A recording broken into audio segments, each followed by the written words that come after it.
Continuamos entonces con las actividades y estas conversaciones que hemos tenido en este primer encuentro internacional de fonotecas y bibliotecas. Y en este momento entonces vamos para la academia. Vamos a mirar la relación de las universidades y los archivos sonoros y audiovisuales en torno a unas preguntas que nuestros invitados van a responder y a orientarnos en este tema. Preguntas como ¿cuál debe ser ese papel de las universidades y los centros de investigación en la preservación de este patrimonio sonoro y audiovisual? ¿Cómo incentivar la investigación científica en materia de archivos sonoros y audiovisuales en América Latina? Y también cómo incidir en la formulación de políticas públicas precisamente para la preservación de la memoria, pero también cómo debemos formar a los archivistas del futuro. Entonces, para este segmento tenemos a 4 invitados y para darles paso a ellos, quisiéramos empezar con Ángela María Quirós Martínez, fonotecaria de la Universidad de Antioquia en Colombia. Ángela María, muy buenas tardes, gracias por estar acá con nosotros en este primer encuentro y bueno, de una vez pasamos contigo y cuéntanos alrededor de estos interrogantes de esta mesa, ¿cuál es tu opinión? Buenas tardes para todos, me complace mucho estar acá con todos ustedes y agradezco a los organizadores por su amable invitación. Inicio con un pequeño contexto de la emisora cultural Universidad de Antioquia, en la cual me desempeño como fonotecaria. Es una radioestación de carácter cultural y académico. Es pionera de las radios universitarias y culturales de Colombia, con 87 años de presencia, tanto en Medellín como en el área metropolitana y en 6 subregiones del departamento. La fonoteca es una de las áreas vitales y más valiosas de la emisora, donde se llevan a cabo diversas tareas encaminadas todas a la conservación, a la preservación, documentación, difusión y acceso a estas diversas colecciones. Siguiendo entonces, bueno, entonces en cuanto a las ideas relacionadas con las preguntas, tengo inicialmente que comentarles que en cuanto al rol de las universidades, y de las instituciones educativas en relación con el tema de la preservación del patrimonio sonoro y audiovisual, considero que es vital, ya que de estas instituciones son formadoras con responsabilidades no solo para generar y divulgar conocimiento relacionado con la salvaguarda del patrimonio de la nación, sino también que se conciben como defensoras y fomentadoras del patrimonio natural y cultural como referentes públicos y colectivos de identidad. Yo en este espacio quiero compartir con ustedes no temas relacionados con la academia, creo que ese tema lo va a hablar mi compañero Juan Camilo, más bien quiero traerles a ustedes una experiencia muy interesante que se está llevando a cabo en la universidad en cuanto a la entidad como tal, siendo ella protectora de los propios patrimonios que tenemos dentro de la universidad. En el caso particular de la Universidad de Antioquia, ella tiene bajo su custodia, además del patrimonio natural y cultural, bienes inmuebles y bienes muebles declarados como bienes de interés cultural, tales como edificios, como paisajes e incluso el campus universitario. Además de ello, la universidad tiene una gran cantidad de colecciones muy diversas y muchas de ellas son producto de trabajos de investigación de docentes y de investigadores de la universidad y que están bajo la custodia de ellos, incluso de algunos administrativos, como es en mi caso. Rápidamente les voy a mencionar algunas de las colecciones, de las diversas colecciones que tenemos en la universidad, como son las zoológicas, las colecciones que tenemos en el herbario, la colección de microorganismos, las colecciones patrimoniales del sistema de bibliotecas, el archivo histórico, tenemos también las diversas colecciones del Museo Universitario, el Fondo de Investigaciones y Documentos Musicales, el archivo de la Banda Sinfónica y de manera muy particular, porque creo que no todas las universidades lo tengan, contamos también con un archivo audiovisual y un archivo sonoro, que hace parte pues de la custodia de la Universidad de Antioquia. El archivo audiovisual que tenemos allí hace parte del grupo de contenidos audiovisuales de la universidad. Ellos son los responsables de la administración y de todo este material que se ha derivado de los diferentes proyectos que ha realizado la productora de televisión de la universidad desde 1982 y que contiene la historia en imágenes en movimiento de todo el quehacer cultural y académico de la universidad. En cuanto a la colección del patrimonio sonoro, este sí está ubicado en la fonoteca de la emisora cultural. La emisora cultural fue creada en 1933, este año cumplimos 87 años, y la fonoteca como tal se vino a conformar a principios de los años 70. Tenemos 4 grandes colecciones, una es la colección de la palabra, la colección musical, la colección radiofónica y la colección de efectos sonoros. Nosotros tenemos registros conservados desde finales de la década de los años 60 hasta la fecha. Y tenemos, por ser una emisora pues tan antigua, prácticamente todos los formatos, ¿cierto? Tenemos grabaciones en cintas de carrete abierto, en cassette, en minidiscos. Tenemos una colección también muy interesante de música en discos de larga duración, discos compactos, y desde el año 2000 toda la producción radiofónica de la emisora es netamente digital. Nosotros en la emisora y con el apoyo lógicamente de la Dirección de Comunicaciones de la Universidad de Antioquia hemos adelantado un proyecto muy interesante para la protección de estas colecciones, en especial la sonora, que está grabada en cintas de carrete abierto y que, como lo decía la maestra Perla, son las que corren mayor riesgo que se pierda el contenido de ellos. Nosotros desde hace más o menos una década empezamos con la transferencia de estos formatos análogos a digital. Tienen cada uno una ficha descriptiva, es una información que ya conforma unos catálogos y que pueden ser consultados en el catálogo público del Sistema de Bibliotecas de la Universidad de Antioquia. Bueno, todas estas colecciones que les acabo de mencionar y que hacen parte del patrimonio de la Universidad de Antioquia son la memoria y el legado cultural de la Universidad para la sociedad.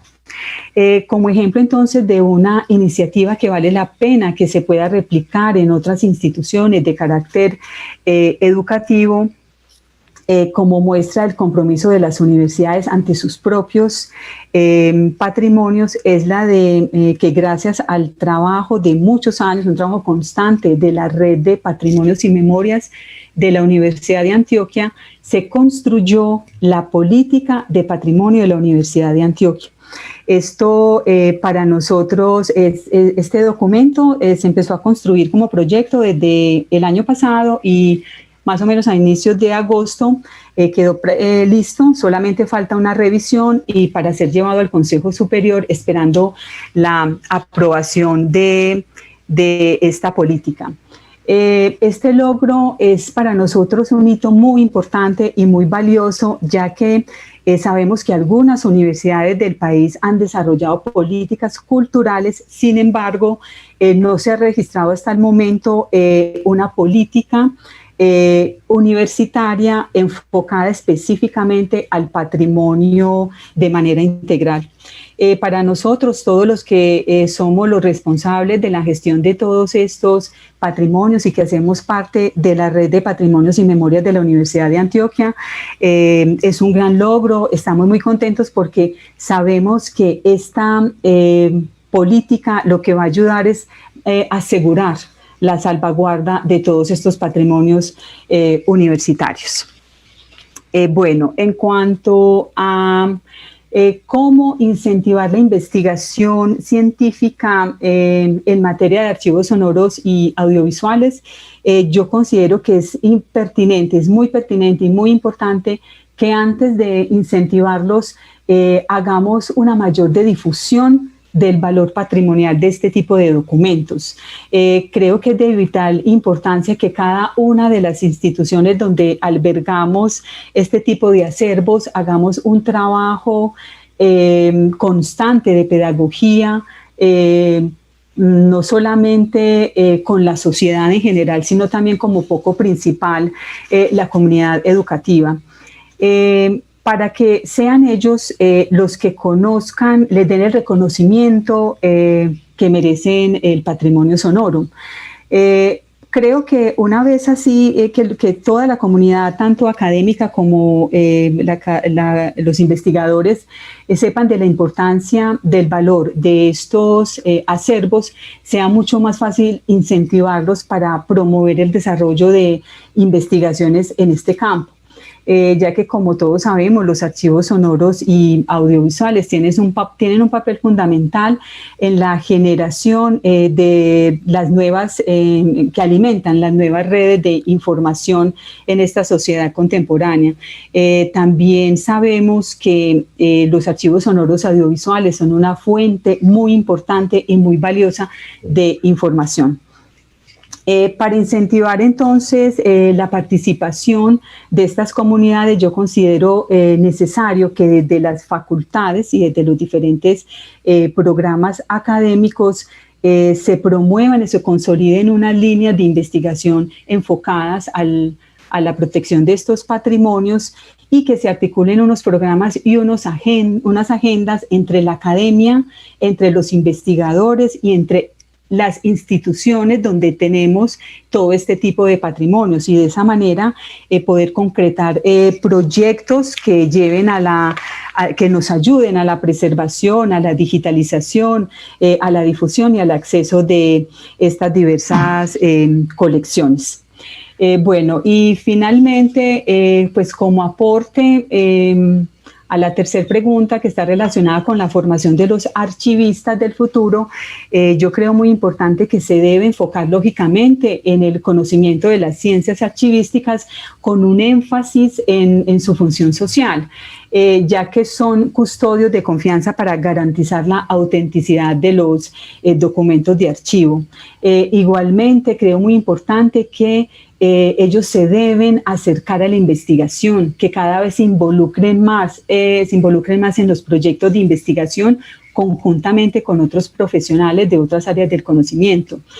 Finalmente creo y estoy convencida de que la función archivística será cada vez más importante a través del uso de las tecnologías de la información digital. Tú nos das esa información acerca de todas estas riquezas documentales que la universidad ha venido trabajando y no solamente en la conservación, sino en este elemento tan fundamental que es el delinear políticas precisamente enfocadas a que se pueda asegurar en la acción, en este caso de un centro educativo, son fundamentales. Y quisiera que en este momento Juan Camilo Vallejo, que es bibliotecólogo de la Universidad de Antioquia y magíster en gestión de la información y el conocimiento de la Universidad Paul Valéry Montpellier. Juan Camilo, alrededor de las preguntas que orientan esta mesa y tu experiencia desde la bibliotecología, ¿qué podemos decir al respecto de la acción de la universidad, en este caso de la tuya particular, de la Universidad de Antioquia? Bienvenido, Juan Camilo, a este espacio y, bueno, de antemano, muchas gracias por tu participación. Buenas tardes, buenas noches para todos. Bueno, las gracias las tengo que dar yo para que me den este espacio para poder mostrar los procesos que desarrollamos tanto, y ahí va un poco la primera pregunta, que son los 3 hitos o 3 procesos, tareas que desarrollamos en la Escuela Interamericana de Bibliotecología y que son los ejes misionales de la Universidad de Antioquia: es la docencia, la investigación y la extensión. Para contextualizarlos un poco, la Escuela Interamericana de Bibliotecología se fundó en 1956 con el programa de bibliotecología. Somos el primer programa en el país y hace más o menos 13, 14 años recibimos la autorización del Ministerio de Educación Nacional de Colombia para ofrecer también el programa de archivística, en primera instancia en una versión técnica y ya después la profesionalización, que es la que estamos dictando actualmente. Lo que nosotros tratamos, la impronta del egresado de la Universidad de Antioquia y también de la Escuela de Bibliotecología, es que sea estudiantes o más bien profesionales con perfil de mucha conciencia social. Es por eso que la mayoría de nuestros egresados van a trabajar desde lo público, desde el ámbito público, con esa conciencia social, a ejercer procesos de memoria, de restauración patrimonial, en todos los ámbitos. También obviamente desde la gestión documental, digamos, tradicional, pero actualmente en los últimos años hemos venido fortaleciendo mucho esta parte de lo audiovisual, no solamente lo sonoro, sino lo audiovisual en general. Permítanme, yo les comparto un poco un mapa que les recreé para mostrar más a detalle esos 3 hitos. Voy a empezar con esta parte de docencia, lo voy a hacer rápido, tranquilos, que no me voy a detener en cada uno de ellos para mostrarlo ahí. En docencia venimos trabajando y consolidando desde el año pasado, finales del año pasado. Este año se nos detuvo un poco por el tema de la pandemia, por no estar en la presencialidad, el laboratorio de digitalización.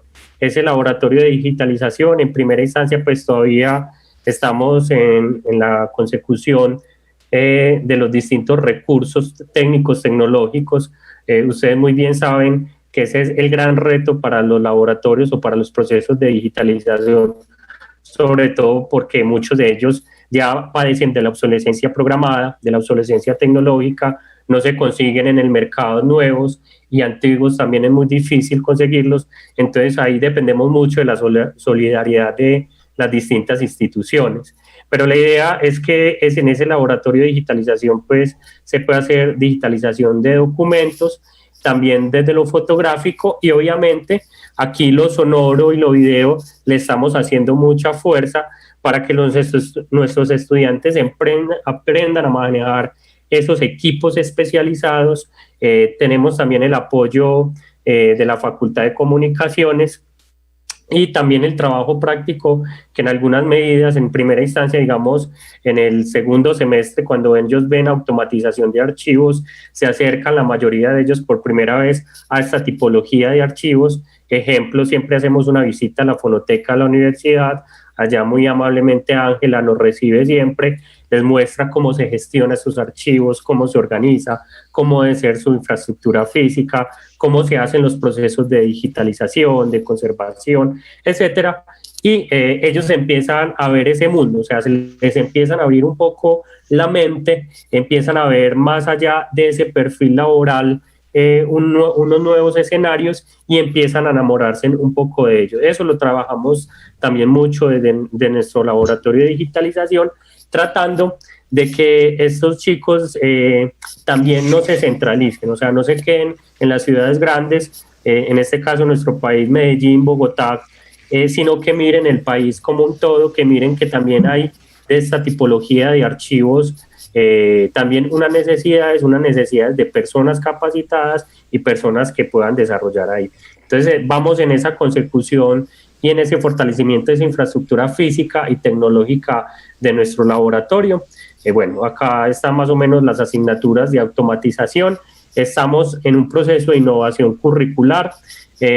Personalmente estoy haciendo mucha fuerza para que en esa innovación curricular salgan por lo menos materias selectivas específicamente para archivos sonoros, fonotecas, otra que hable sobre archivos fotográficos. De hecho, esa lectiva de archivos fotográficos existe y se da 100% virtual, fue de las primeras que virtualizamos en un 100%, y pues también todo lo que tiene que ver con las bibliotecas. Entonces, para que aquellos estudiantes que empiecen a enamorarse, que empiecen a encontrar un interés en esta tipología de archivos, tengan la oportunidad de profundizar un poco más en esos temas.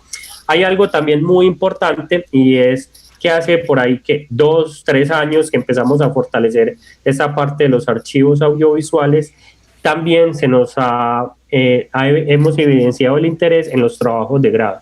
Hemos tenido la oportunidad de que, bueno, nuestras cohortes, digamos, son pequeñas porque del programa se gradúan más o menos entre 15 y 20 estudiantes por semestre, pero casi siempre ya tener 2, 3 trabajos de grado de esos 15 a 20 estudiantes que trabajan en estos temas de archivos audiovisuales, para nosotros ha sido un gran logro, y también fomentar la investigación a partir de ello, o sea, que ellos vayan, hagan trabajo de campo, desarrollen procesos en la vida real, como se dice, en el trabajo real, y que vengan y después documenten o hagan un proceso de documentación de ese trabajo. Para nosotros también ha sido muy valioso, y eso me da pie para hablar del segundo hito para nosotros, que es la investigación. En investigación, nosotros tenemos el grupo de investigación Información, Conocimiento y Sociedad.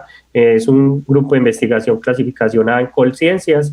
Tenemos pues grande cantidad de doctores trabajando en distintas líneas de investigación, y específicamente ahora tenemos la línea de investigación Memoria y Sociedad, que es la que más ha trabajado temas que tienen que ver con archivos fotográficos, archivos de derechos humanos, que en su gran mayoría están soportados en soportes audiovisuales, fotografías, testimonios sonoros, también en video, etcétera, etcétera. Y ellos hemos tenido la oportunidad de desarrollar sistemas de información para poder llevar a cabo los objetivos de estas investigaciones. De hecho, también hemos tenido la oportunidad de ganar varias becas del Ministerio de Cultura y del Archivo General de la Nación específicamente, que nos ha permitido potencializar o culminar algunas de estas investigaciones. A raíz de esas investigaciones, sobre todo de una que se llamó Atlas Visual de la Memoria, que creamos un sistema de información fotográfico para la gestión de archivos en derechos humanos, salió la idea. Eso es un proyecto de investigación que vengo liderando este último semestre del año, un proyecto de investigación de un sistema de información que lo hemos denominado SIGA, Sistema de Información para la Gestión de Archivos Audiovisuales. La idea con esta investigación es crear un sistema de código abierto, o sea, que lo pueda utilizar cualquier tipología de archivo, cualquier unidad de información que tenga dentro de sus colecciones contenidos audiovisuales, o sea, imagen, sonoro o video, y lo pueda utilizar para gestionar todos sus procesos, porque nos hemos dado cuenta también en los distintos eventos que hemos tenido a nivel nacional sobre todo, y a nivel local algunos, que muchos de los archivos, sobre todo aquellos que dependen del Estado, no cuentan con los recursos suficientes para comprar sistemas de información licenciados, y muchos de ellos también les toca trabajar, digamos, manualmente esos procesos de automatización y de gestión de esos contenidos digitales, o de los procesos que digitalizan, los trabajan con herramientas que no deberían ser las idóneas. Pues muchos de ellos trabajan herramientas muy bien elaboradas y hechas, por ejemplo, en Excel. Muchos de ellos todavía también trabajan en Winisis, pero lo que queremos es crear un sistema de información con ambiente web que sea capaz, o que tenga que sea un sistema con arquitectura de información modular, o sea, que el que tenga dentro de su colección lo sonoro, utilice el módulo sonoro, o lo fotográfico también utilice. Muchos de estos archivos tienen distinta variedad o tienen distintos soportes dentro de sus mismas colecciones. A muchos de ustedes, dentro de sus archivos sonoros o dentro de sus fonotecas, pues obviamente tienen su colección sonora, pero también tienen su información documental, los textos, por ejemplo, productos de investigaciones o de distinta naturaleza o incluso imágenes. Entonces, lo que pretendemos hacer con ese sistema es que sea un sistema integral que pueda catalogar, que se pueda indexar la información, hacer procesos de automatización y digitalización, y que apoye procesos de digitalización. Listo, la idea de ese sistema es que sea un sistema en ambiente web con toda la categoría de metadatos, con todas las categorías de los organismos pues, internacionales que nos dicen para poder catalogar y poder indexar esa información. Y básicamente lo que va a hacer este sistema es indexar, almacenar, gestionar, recuperar el contenido que nos sirva para la preservación digital y algo muy importante, que ese sistema vaya conectado con herramientas para la difusión tanto de las colecciones, o sea que usuarios que no pueden conectarse a través de la red, entonces ahí ampliaríamos el alcance de los usuarios de nuestros archivos, puedan acceder desde manera remota a los contenidos, ya sean parciales o por lo menos sepan que esos contenidos existen. Esto también va a ayudar en gran medida a los procesos de investigación y pues obviamente de documentación en distintas medidas. Y por último, entonces tenemos la extensión, que la idea que venimos trabajando en extensión es trabajar sobre todo ya en el ámbito más local en Medellín, asesorías y consultorías. La idea es empezar a trabajar más en red con el Archivo General de la Nación, con el Ministerio de Cultura, con la Cinemateca de Medellín, para trabajar esos procesos, para trabajar en la red de archivos, generar ejemplo nodos, bueno, que se genere el nodo Medellín y Antioquia, bueno, y también fortalecer la idea de eventos académicos nacionales, internacionales y educación continua. Esos egresados que nosotros tenemos que no han tenido la oportunidad de fortalecer esta parte audiovisual, entonces ofrecerle cursos, talleres, seminarios que les permitan fortalecer y actualizarse en todos estos temas. Entonces, así rápidamente, a grosso modo, es como estamos trabajando en nuestra Escuela de Bibliotecología en la Universidad de Antioquia, estos procesos de formación, estos procesos de investigación, como les dije, tratando que el perfil de nuestros egresados sea lo más idóneamente posible. Y bueno, ahí sí quiero meter un poco la cuña, trabajando más desde el rol de editor. Yo soy el editor de la Revista Interamericana de Bibliotecología, de una revista que trabajamos temas de ciencias de la información, estamos indexados en Scopus, somos Q3 en Scopus y en otras 15 bases de datos y directorios, y tengo la oportunidad de recibir constantemente artículos en diferentes líneas de las ciencias de la información, de la archivística, pero es muy poca la medida que tenemos en archivos audiovisuales y más poca en archivos sonoros. Entonces, la invitación es para aquellos que están adelantando investigaciones, si la quieren adelantar o la quieren mandar a la Revista Interamericana de Bibliotecología, está abierta, ¿cierto? Nosotros somos pues una revista obviamente internacional, publicamos en 3 idiomas, porque yo veo que también es importante empezar a documentar las experiencias, los trabajos de investigación y mostrarle a la comunidad académica que en América Latina y que en Iberoamérica hacemos proyectos de investigación, hacemos proyectos y trabajos que son dignos de mostrar, dignos de documentar. Entonces, también ahí les dejo la invitación muy abierta para esto. Bueno, Juan Camilo, qué buena invitación, qué buena cuña la última que nos acabas de dar. Y pues también el reconocimiento a ese trabajo formativo que la Universidad de Antioquia está desarrollando, porque precisamente en cabeza de estos nuevos profesionales también está la preservación de la memoria y la preservación de nuestras fonotecas y videotecas.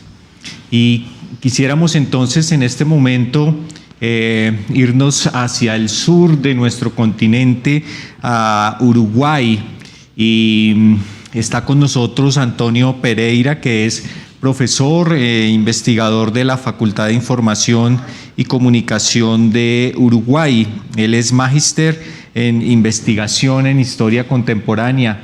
Antonio, bienvenido, gracias por estar aquí con nosotros Y bueno, háblanos de esta experiencia y del rol que tú crees que debe tener la academia y las universidades en la conservación del patrimonio audiovisual y sonoro. Hacia la...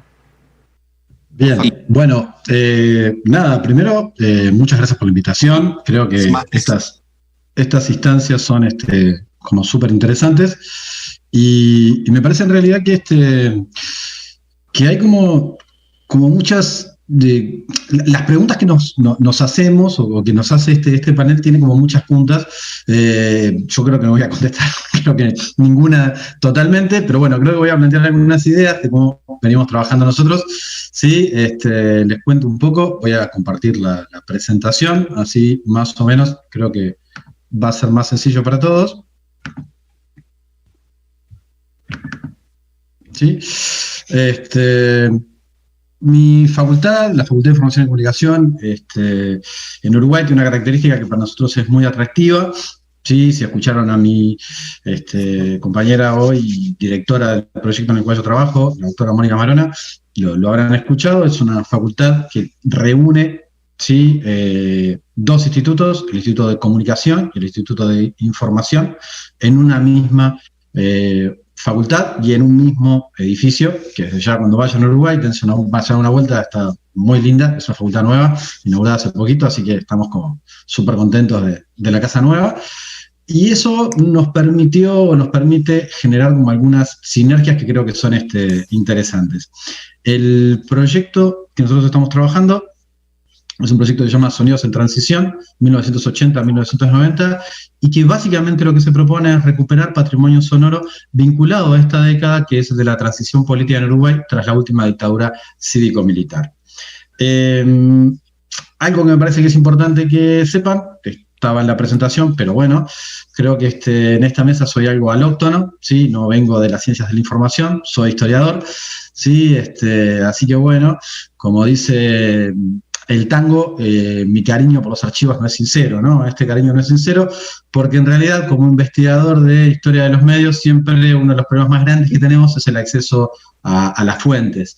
Y bueno, tuvimos la idea con la profesora Mónica Marona de empezar a buscar, ¿sí?, las alternativas para poder construir, sí, un archivo sonoro referente a la transición democrática, y bueno, y en ese intento, ya que no existía, tuvimos que salir a construirlo. Nuestro proyecto es bastante nuevo, hemos cumplido apenas hace 2 años de que se hizo público, pero estamos como muy contentos del proceso.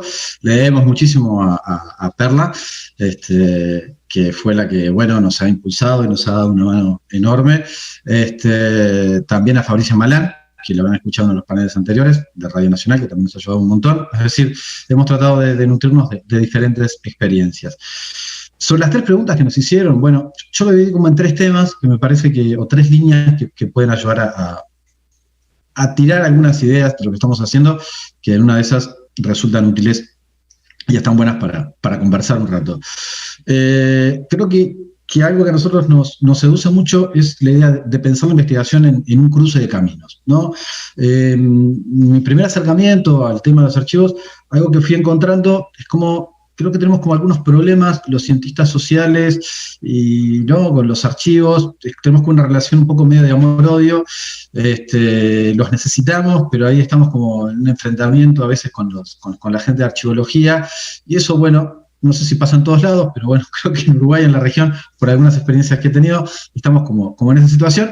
Así que me parece que lo más interesante es empezar a pensar en la idea de construir el conocimiento en esa especie de terreno común que tenemos de hibridación de conocimientos, que hace que los equipos, sí, sean más atractivos y que nos permita generar líneas de investigación donde en realidad podamos trabajar en sinergia, no solamente los investigadores, en este caso los historiadores, con los responsables de las ciencias de la información, con gente de archeología, con gente de bibliotecología, así también en nuestro caso, algo que nos parece muy interesante, es trabajar con profesionales de comunicación, trabajar con profesionales de sonido, con profesionales de imagen, ¿sí?, lo cual nos permite generar, ¿sí?, equipos multidisciplinarios que creo, sí, que son muy efectivos. Hoy, hace un rato, Camilo hablaba de esto de enamorar, ¿no? Yo creo que tiene un poco de esto. Creo que a veces, o a nosotros nos ha pasado de salir a enamorar gente que viene de otros lugares, ¿no? Es decir, gente que viene de la especificidad de la técnica del sonido, ¿no? Que trabaja en el sonido de nuestra facultad y convencerlos, contarles qué es lo que estamos haciendo y empezar a trabajar juntos. Y eso nos ha permitido, ¿sí?, una sinergia interesante, porque además nos da una experticia técnica y una capacidad académica que difícilmente podamos adquirir a menos que nos pongamos a estudiar sonido, ¿sí?, durante 4 años en la facultad. Creo que tener los recursos, tratar de trabajar juntos es parte de esta respuesta de cuál debe ser el rol de las universidades. Creo que en nuestro caso, al menos, la universidad tiene un rol interesante en esto, en construir equipos para trabajar en esta sinergia de conocimientos, y que además tiene una ventaja, al menos en Uruguay, creo que esto es bien claro, que es el prestigio. Sí, creo que esto es muy importante. Sí, las universidades tienen un prestigio académico que nos respalda a la hora de tratar de ir a recuperar determinadas colecciones que nosotros sabemos que existen, que están en manos de privados y que queremos trabajar e investigar sobre estas colecciones. Entonces me parece que ahí hay como un elemento interesante y hay un capital que hay que utilizarlo.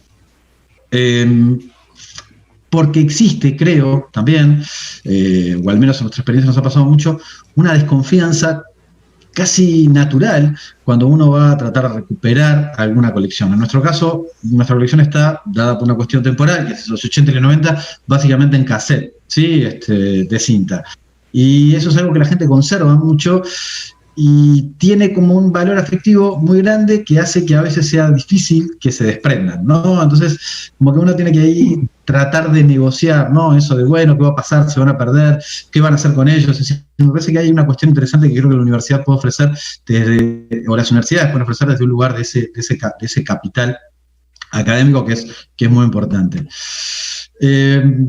Nosotros discutimos mucho sobre cuál era el objetivo cuando empezamos a trabajar en este proyecto, y nos planteamos discutir desde una idea de un proyecto cultural que fuera con una mirada más de 360 grados. Es decir, que el archivo que nosotros recuperábamos, es decir, que ese patrimonio sonoro que íbamos a recuperar, no solamente estuviera vinculado a líneas de investigación específicas sobre las cuales estamos trabajando, sino que además permitiese generar proyectos culturales, ¿sí?, asociados con una doble intención, que es la de mostrar lo que estamos haciendo, dar a conocer el trabajo que se hace y la importancia que tiene la recuperación del patrimonio sonoro, pero a su vez también que nos permitiera retroalimentarlo con esta especie de efecto bola de nieve que se genera, ¿sí?, cuando uno, por ejemplo, nosotros generamos algunas piezas audiovisuales, ¿sí?, a partir de la recuperación de una cinta específica, en este caso del discurso del 1 de mayo, ¿sí?, de 1983, del Día de los Trabajadores, que fue un hito, fue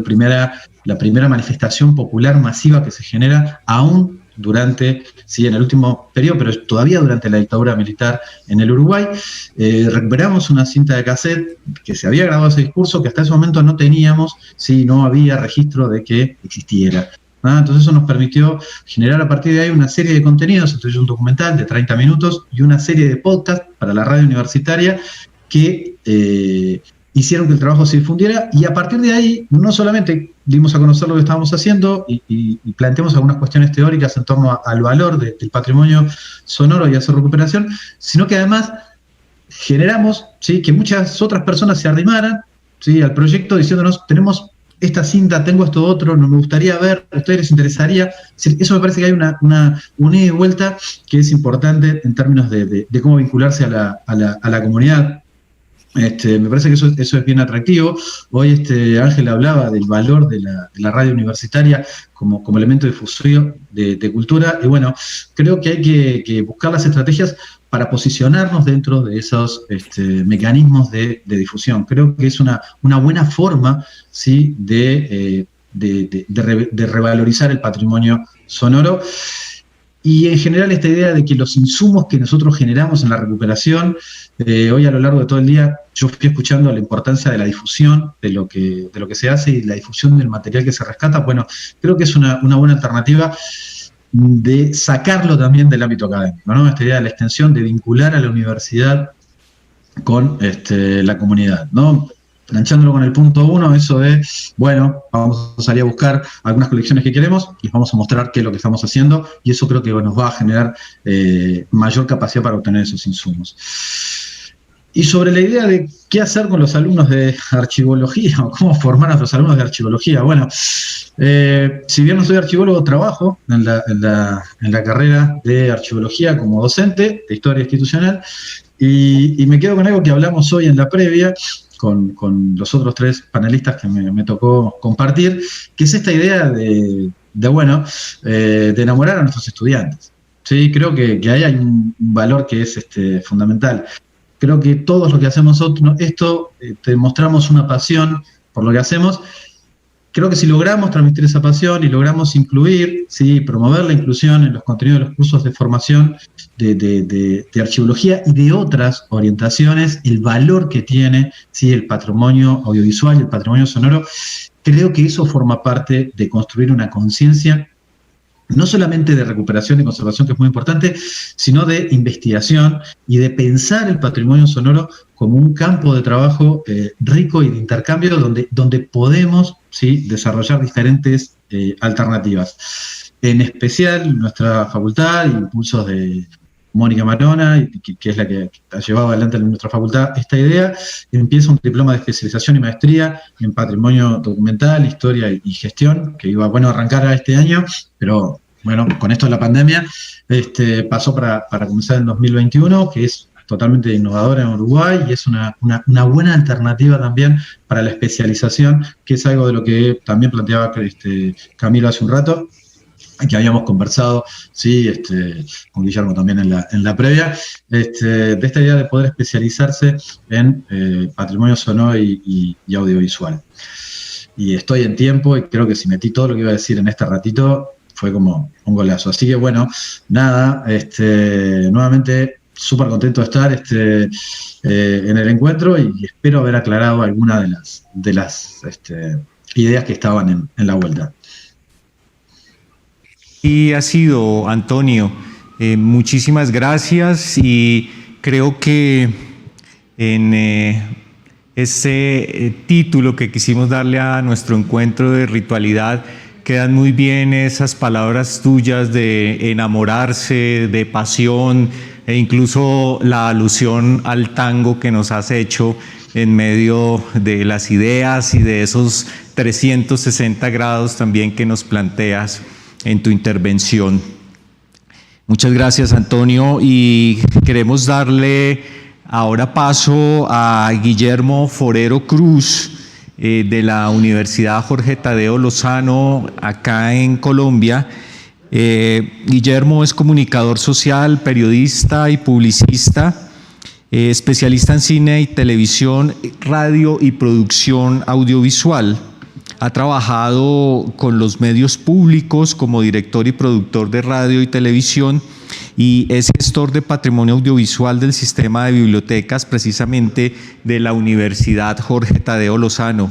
Guillermo, bienvenido a esta conversación, gracias por estar con nosotros y bueno, cuéntanos desde la experiencia larga que has tenido precisamente en gestión del patrimonio y ahora en el ámbito universitario, ¿qué nos cuentas en esta tarde acerca de este tema tan importante de los archivos audiovisuales y sonoros? Bueno, un saludo cordial a todos los asistentes y un agradecimiento a Perla, a Dora, a Jaime, a las instituciones que han convocado este gran evento, este primer encuentro internacional. Con respecto a las preguntas, vamos a ir ágilmente para aprovechar el tiempo.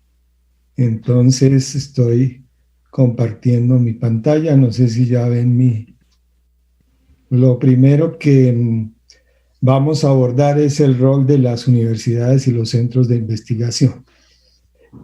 Realmente que tendríamos que mirar primero qué es una universidad y un centro de investigación.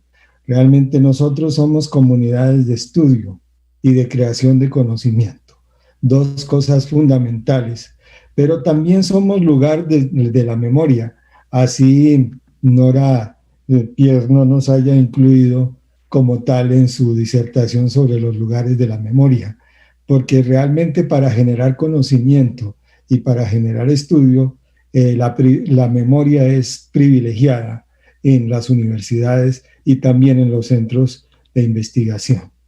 Sobre el rol y la misión de las universidades, ya Juan Camilo se refirió.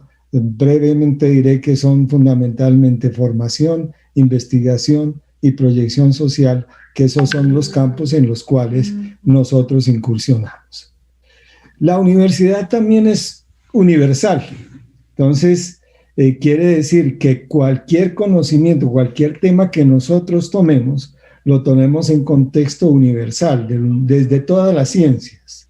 Eso nos remite desde el origen de las universidades en el siglo XII, el trivium, que eran las artes y las humanidades, y el quadrivium, que eran las ciencias. Eso forma parte de lo que se hace en la universidad. La UNESCO desde siempre se ha referido al patrimonio audiovisual con una mentalidad global. Fíjense ustedes estos dos elementos, universal, global. Cuando se refiere al patrimonio lo hace en los términos en que está escrito ahí en la diapositiva. Entonces, una primera propuesta que surge del rol de las universidades para todos los asistentes que son líderes en el patrimonio audiovisual es esta: a tener una nueva concepción, una nueva definición de nuestro universo de estudio que es el patrimonio audiovisual. Una dimensión holística, integral, global, no particularizada en un sector específico de las ciencias como ha sido tradicional en la universidad hasta ahora. Entonces, la primera propuesta que lanzo en este evento es a definir el patrimonio audiovisual, no como lo sonoro o lo televisivo o lo fílmico, sino como una propuesta holística e integral, como esta que estamos mirando ahí, que son los elementos, productos, obras audiovisuales con valor histórico, etcétera, que se constituyen en activos productivos para un pueblo. Esto ya quedó plasmado en la resolución de patrimonio audiovisual que emanó el Ministerio de Cultura aquí en Colombia. Entonces, ese patrimonio audiovisual, ese objeto de estudio desde las universidades, ese concepto implica lo gráfico, lo fotográfico, lo sonoro, lo que llamó la UNESCO en su momento de patrimonio audiovisual de imagen en movimiento, el patrimonio audiovisual multimedia que incluye todo el panorama web, interactivo, transmedial, etcétera, y el patrimonio tecnológico que incluye las tecnologías, los aparatos, los saberes y los conocimientos de las personas que han manejado ese patrimonio tecnológico. No solamente el patrimonio está referenciado a lo que tradicionalmente se visualiza. Esta es la primera propuesta que hago en el entorno de este primer encuentro internacional. Es decir, a recontextualizar, a replantear el concepto de patrimonio audiovisual. En cuanto al segundo interrogante que se nos plantea, cómo incentivar la investigación y cómo tener incidencia en las políticas públicas, quiero primero proponer un fomento de la conciencia de la cultura patrimonial. Realmente no tenemos una conciencia de cultura patrimonial, que tiene que ver con 4 elementos fundamentales. La memoria. Un pueblo sin memoria es un pueblo que no se halla, es un pueblo con Alzheimer, que no se reconoce, que no puede tener identidad y por lo tanto peligra su existencia, porque no sabe de dónde viene ni para dónde va, no se ubica y peligra el ejercicio de su ser. Por eso está muy ligado con los derechos. Y tenemos poca conciencia de cuando hablamos de patrimonio audiovisual, nos referimos mucho a los contenidos, a los soportes, las tecnologías, a los procesos, pero de pronto tenemos allá en segundo plano la conciencia de cultura patrimonial. Otra, en esto un poco tomo lo que nos decían antes de la visión 360 grados, pero referida a otro tema, que es el patrimonio audiovisual se puede incentivar en la medida que en las universidades y los centros de investigación y el pueblo o la sociedad en general vea el patrimonio audiovisual como un elemento de desarrollo humano, con una perspectiva de pasado, presente y futuro, con un enfoque histórico, claro, actual, pero también prospectivo. Eso implica que es otra propuesta, que todos la tenemos latente y muchos la han expresado a lo largo del día, la integración, el trabajo colaborativo. Pero yo lo propongo en varias dimensiones. Primero, en la dimensión social, es decir, la investigación se puede incentivar en las universidades, en los centros de investigación, si la reconocemos como un factor de desarrollo y progreso social, como otros factores que tienen una importancia en la investigación. Si vemos que eso tiene que ver con los grupos sociales, con sus problemáticas, con la reconstrucción de sentido social, de tejido social, entre otros. Y particularmente con una sensibilización, un trabajo colaborativo con las nuevas generaciones, con los jóvenes, porque el patrimonio audiovisual específicamente no es solo un asunto de nosotros, los viejos. Fundamentalmente es un llamado para las nuevas generaciones. Otro punto de trabajo colaborativo e integración es en el campo profesional.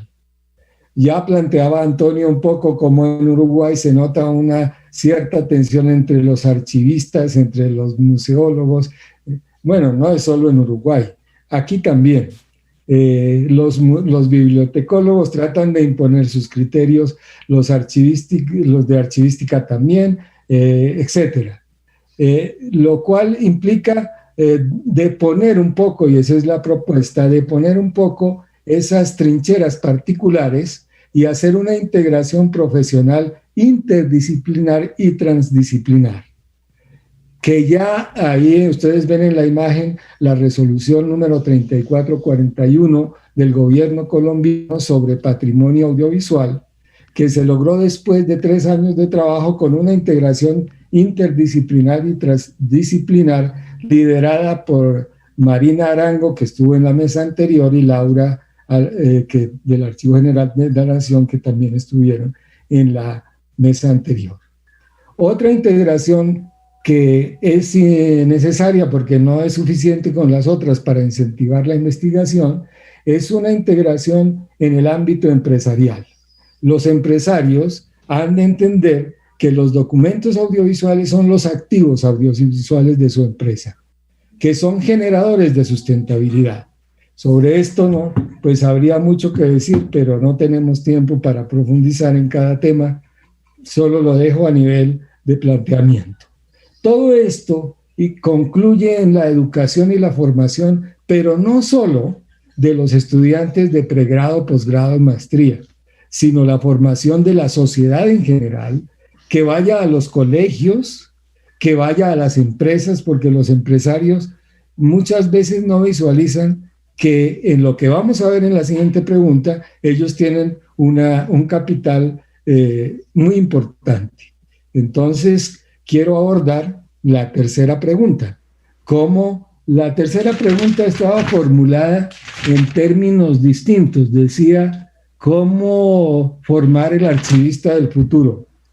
Yo pienso que el archivista del futuro no existirá. Entonces, el planteamiento mío para todos ustedes en este evento es el siguiente. Primero quiero hacer un contexto muy rápido. Estamos asistiendo a una transición cultural y de existencia que implica primero una implantación de la cultura audiovisual, lo cual nos lleva a una nueva cosmovisión. No es solamente la irrupción de una tecnología, es una nueva cosmovisión que está resumida ahí brevemente y que ustedes pueden visualizar en esa pantalla. Pero también nos lleva a un contexto que está sucediendo un cambio en la forma de vivir en la sociedad, en donde toma mucha importancia las sociedades de la información y allí una cosa importante es que el contenido es el rey y el contenido es el patrimonio, y el patrimonio de la era nueva es audiovisual. También existimos a la revolución digital, que tiene que ver que ya los documentos no son átomos, son bits.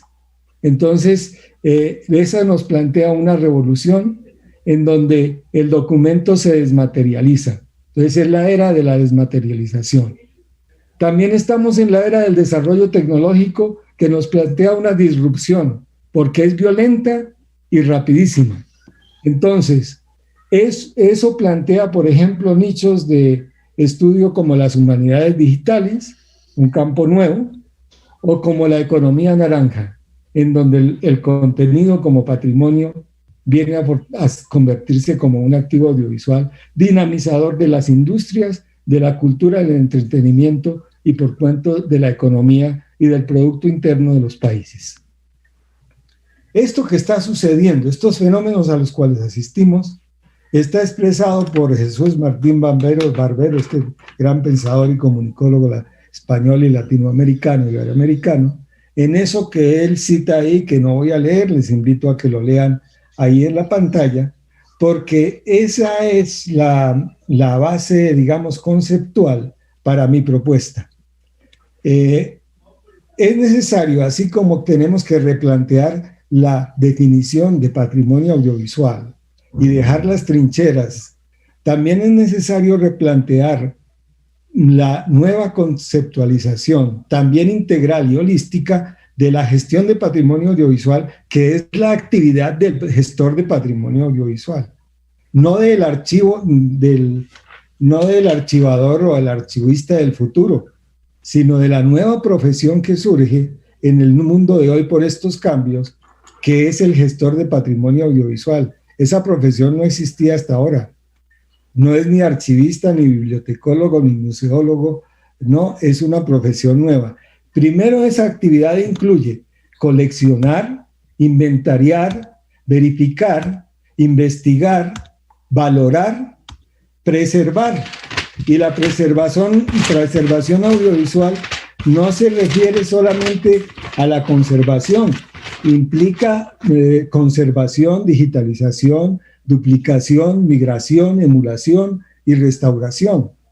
Y después pasar a lo que es la catalogación, la circulación, el archivado y la comunicación. Entonces ustedes ven que la gestión del patrimonio audiovisual es una cosa más amplia que cualquier sector de los que estamos manejando hasta ahora. Entonces, eso hace que planteemos que una nueva profesión, porque hay un nuevo tipo de patrimonio, hay un nuevo contexto de los fenómenos mundiales, hay una nueva forma de concebir la gestión del patrimonio audiovisual que supera lo que hasta ahora hemos venido trabajando. Entonces se necesita espíritu emprendedor, las habilidades de ustedes, los bibliotecólogos, los investigadores, los archivistas. Es decir, es un súper profesional que maneja conocimientos en una dimensión más amplia de lo que hasta ahora veníamos trabajando. Entonces, ya para terminar, esa nueva profesión implica formarse en unas áreas mucho más amplias que las que nosotros estamos concibiendo, que las universidades están un poco, digamos, a la expectativa, porque el mundo de hoy, las empresas, los empresarios, los países, están esperando los profesionales que les vengan a satisfacer estas necesidades que ellos tienen. ¿Y quién va a manejar profesionalmente el patrimonio audiovisual de empresas, estados, ciudades, instituciones, etcétera? Pues estos nuevos profesionales que tienen ámbitos de formación en campos como la gerencia de proyectos, porque son fundamentalmente, o somos fundamentalmente, yo me considero un gestor de patrimonio audiovisual. De hecho, comentaba que en la universidad donde trabajo fui nombrado como gestor de patrimonio audiovisual después de convencerlos de que era eso, y creo que soy uno de los pocos gestores de patrimonio audiovisual ejerciendo ese cargo, se necesita formarse en cultura y patrimonio, se necesita formación en investigación y ciencia, en archivística y museología, por supuesto, en bibliotecología y ciencias de la información, ni hablar, en economía, política y legislación, porque como hemos visto, pues todo esto es un entorno cambiante y dinámico, en humanidades analógicas como las que conocíamos y en las digitales también, no solamente en la forma tradicional de enfocarlas. En las tecnologías analógicas, claro, también en las digitales. En preservación, entendiéndola como eso que mencionaba, que incluye conservación, digitalización, duplicación, migración, emulación y restauración. En comunicación y mercadeo, porque esos gestores de proyectos necesitan comunicar lo que están haciendo y comercializar esos productos para que su labor sea sustentable, para que las empresas no consideren el patrimonio audiovisual como una carga, para que no sigan hablando de archivos con el término peyorativo de aquello que está guardado y nunca se usa. Entonces, mi propuesta es que reconceptualicemos toda nuestra actividad, nuestro enfoque, y que definamos nuevamente qué es patrimonio audiovisual, qué es gestión de patrimonio audiovisual y cuál es el gestor del patrimonio audiovisual que necesita la sociedad de hoy y del futuro para que pueda ser formado, para que pueda impulsar la memoria y la identidad de los pueblos. No solamente conservar el patrimonio audiovisual, sino promover su memoria e identidad. Y no solamente eso, sino que pueda garantizar una existencia y una vida digna de las personas y de las instituciones. Bueno, creo que el tiempo se me acabó. Muchísimas gracias por escucharme. No, muchísimas gracias a ti, Guillermo, porque realmente lo que nos propones y nos planteas son unos retos que nos ponen a pensar realmente cuál es el verdadero papel que tiene el patrimonio audiovisual y no solamente cómo lo estamos tratando en este momento, sino lo que viene hacia el futuro y sobre todo desde la academia y desde las universidades. Bueno, muchas gracias de nuevo a todos, a Ángela María, Juan Camilo, Antonio y Rubén Guillermo, por todo lo que nos han aportado en este espacio que ha sido muy enriquecedor para todos los que están conectados en este momento a nuestra plataforma y que, bueno, creo que Rubén Guillermo nos lo planteaba muy bien. Para adelante nos quedan muchísimos retos y oportunidades.